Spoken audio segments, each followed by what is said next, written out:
নমস্কার, আমি জীবন, একজন সামান্য নাট্যকর্মী অভিনেতা।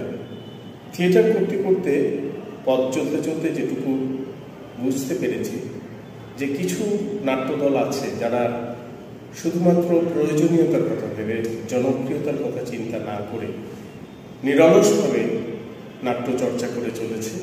তার সর্বোত্তম দৃষ্টান্ত হচ্ছে নরোত্তম শীল, কালীপুর অ্যাক্টিং লাভার্স থিয়েটার। তারা তাদের নতুন প্রযোজনা নিয়ে আসছে উৎপল দত্তের হাঁড়ি ফাটিবে।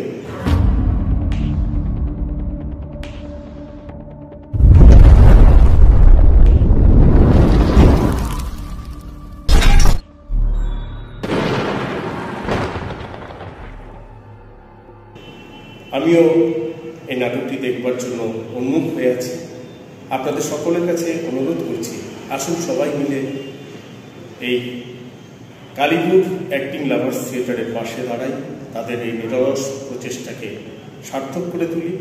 আসুন সবাই মিলে থিয়েটারের পাশে দাঁড়াই। জয় হোক থিয়েটার।